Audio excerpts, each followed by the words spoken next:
Okay. So pumunta tayo ngayon dito para malaman natin kung gaano ba talaga sila kadami.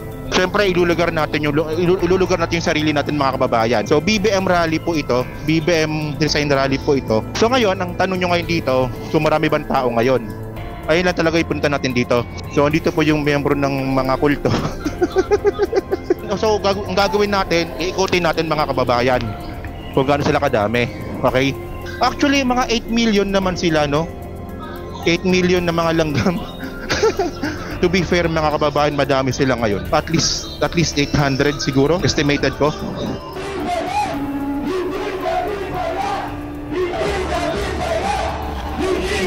Nakita kita sa rally dito sa Loton, super aktibo ka. Bakit kanina inaaway mo yung kasamahan mo dahil nga sabi niyo bakit wala pa yung pera kulang? Magkano po ba ang usapan sa inyo, boss? Usapan namin 2,000, 300 lang binigay. Naunawaan niyo po ba yung pinaglalaban niyo sa rally kay Pastor Kibuloy? Wala po eh. Ibig sabihin, pera lang ang kapalit. Okay. Salamat po.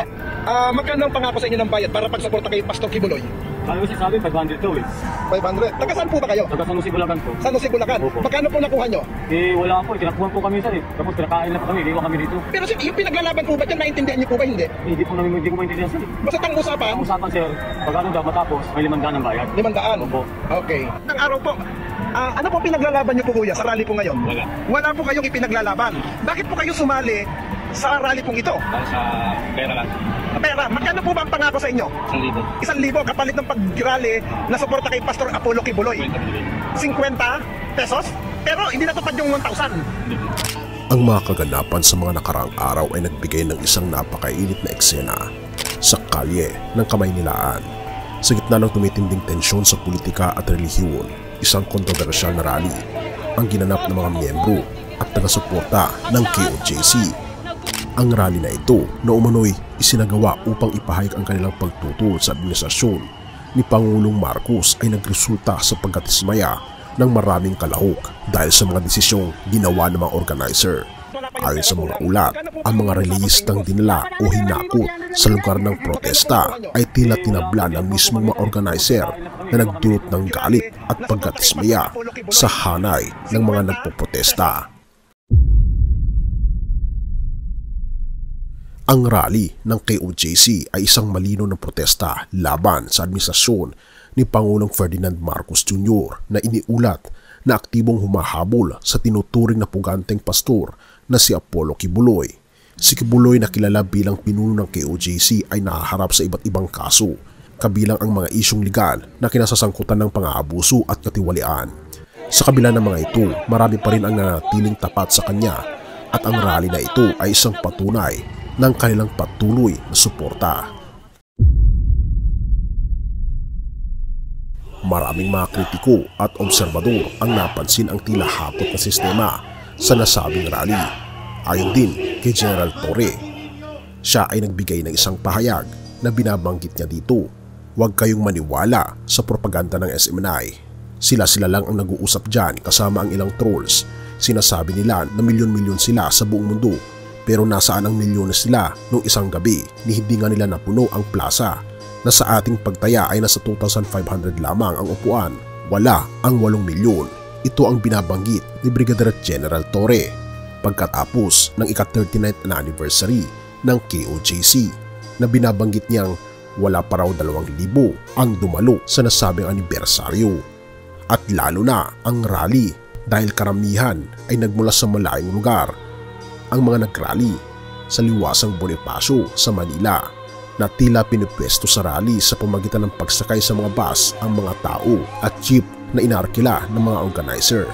Ang layunin umano ay upang magpakita ng malaking bilang ng tao na nagproprotesta laban sa administrasyon ni Marcos.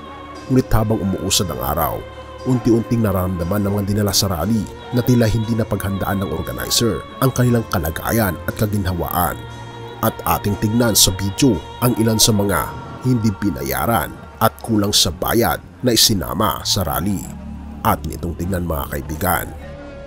nakita kita sa rally dito sa Loton, super aktibo ka. Bakit kanina inaaway mo yung kasamahan mo dahil nga sabi niyo bakit wala pa yung pera kulang? Magkano po ba ang usapan sa inyo, boss? Usapan namin 2,000, 300 lang binigay. Naunawaan niyo po ba yung pinaglalaban niyo sa rally kay Pastor Kibuloy? Wala po eh. Ibig sabihin, pera lang ang Pera lang ang kapalit. namin. Okay. Pera lang buhay. Salamat po. Magkano ang pangako sa inyo ng bayad para pagsuporta kay Pastor Kibuloy? Sabi ko sabi, 500 daw eh. 500. Taga saan po ba kayo? Taga San Jose, Bulacan po. San Jose, Bulacan. Opo. Magkano po nakuha nyo? Eh, wala po. Tinakuhan po kami sir eh. Tapos pinakain na po kami. Hindi ko kami dito. Pero sir, yung pinaglalaban po ba dyan, naintindihan niyo po ba hindi? Hindi ko maintindihan sir eh. Basta ang usapan, Ang usapan sir, pag ano daw matapos, may 500 ang bayad. 500. Opo. Okay. Nang araw po, ano po pinaglalaban niyo po kuya sa rally po ngayon? Wala. Wala po kayong ipinaglalaban.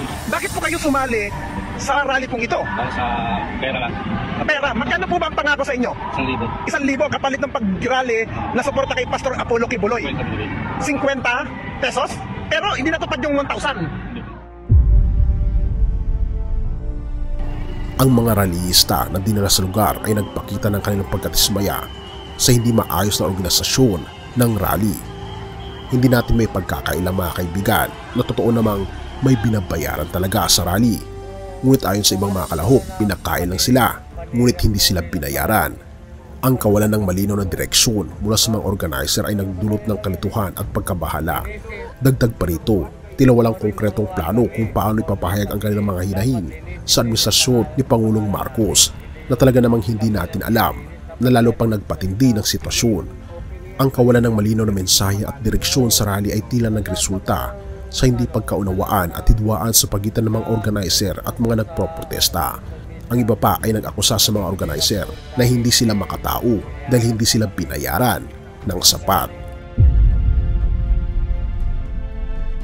Ang rally ay bahagi ng malawak na kampanya ng KOJC upang ipakita ang kanyang pagkadismaya at galit sa administrasyon ni Pangulong Marcos na kasalukuyang humahabol kay Pastor Apollo Kibuloy na umano'y nagtatago mula sa mga autoridad. Ayon sa mga taga-suporta ni Kibuloy, ang paghabol sa kanilang pastor ay isang anyo ng panggigipit at pang-aabuso ng kapangyarihan. Sa kabila ng mga akusasyon at kaso laban kay Kibuloy, patuloy na itinatanggi ng KOJC ang mga paratang at iginiit na walang sala ang kanilang lider. Ang kontrobersyal na rally ng KOJC ay nagdulot ng iba't ibang reaksyon mula sa publiko at sa mga opisyal ng pamahalaan. May mga nagpahayag ng suporta sa mga rallyista, sinasabing karapatan ng bawat Pilipino na ipahayag ang kanilang saloobin at hinaing. Subalit marami rin ang nagtatanong sa mga motibo sa likod ng rally, lalo na't marami ang lumalabas na mga balita patungkol sa hakot na sistema at hindi maayos na organisasyon. Ang administrasyon ni Marcos sa kabilang banda ay nanatiling matatag sa kanilang posisyon. Sinabi ng mga opisyal na ang paghahabol kay Kibuloy ay hindi isang personal na atake, kundi bahagi ng kanilang pangako na labanan ng katiwalaan at pang-aabuso ng kapangyarihan. Iginiit nila na ang batas ay patas at dapat sundin ng lahat, anuman ang estado o posisyon sa lipunan. Ang rally na isinasagawa ng KOJC ay nag-iwan ng maraming katanungan at kontrobersya, habang ipinapakita nito ang determinasyon ng mga taga-suporta ni Apollo Kibuloy na ipaglaban ang kanilang paniniwala. Ipinapakita rin ito ang mga hamon at komplikasyon ng pagsasagawa ng isang malaking protesta. Ang mga pangyayari sa rally ay nagsisilbing paalala na sa kabila ng kalayaan sa pagpapahayag, mahalaga rin ang pagiging handa at responsable sa pagiging organisa ng ganitong mga aktibidad upang matiyak na ang lahat ng kalahok ay ligtas at nirerespeto ang kanilang karapatan. Habang patuloy na tumitindi ang tensyon sa pagitan ng administrasyon ni Marcos at ng KOJC, nananatiling malaking tanong kung ano ang magiging susunod na hakbang ng magkabilang panig. Ang kaganapang ito kasi ay nagbibigay ng mas malalim na pananaw sa mga dynamics ng politika at relihiyon sa bansa at kung paano ito patuloy na huhubog sa kinabukasan ng ating lipunan. Mateo 5:9. Mapalad ang mga gumagawa ng paraan upang magkasundo ang mga tao, sapagkat sila'y tatawaging mga anak ng Diyos. Sa harap ng kaguluhan at hidwaan, ang talatang ito mula sa Mateo ay nagsisilbing paalala sa atin na ang kapayapaan at pagkakasundo ay kalooban ng ating Panginoong Diyos para sa atin. Sa kabila ng pagkakaiba-iba sa ating pananaw, tayo ay tinatawagan na magtrabaho tungo sa pagkakaisa at pagkakasundo. Ang sitwasyong kinakaharap ngayon ng mga taga-suporta ni Apollo Kibuloy at ng administrasyon ni Pangulong Marcos ay isang pagkakataon para sa atin na magnilay at magdasal para sa kapayapaan at pag-unawa at katarungan. Naway ang bawat isa sa atin ay maging instrumento ng kapayapaan na laging inuuna ang pagkakasundo kaysa sa pagkakahati-hati. Tayo manalangin. Ama naming Diyos na makapangyarihan sa lahat na nasa langit. Sa oras na ito ng hidwaan at hindi pagkakaintindihan, kami po ay lumalapit sa inyo na may kababaang loob. Ipinapanalangin po namin ang bawat isa na sangkot sa isyong ito, lalo na ang mga pamilya at mga individual na maaaring nasasaktan o naguguluhan. Bigyan niyo po sila ng kalakasan, kapayapaan at kaliwanagan ng isip upang makita ang inyong kalooban. Pagalingin niyo po ang anumang sugat na dulot ng pagkakahati-hati at pagkakasakit ng loob. Naway maghari po ang kapayapaan at pagkakasundo sa aming bansa.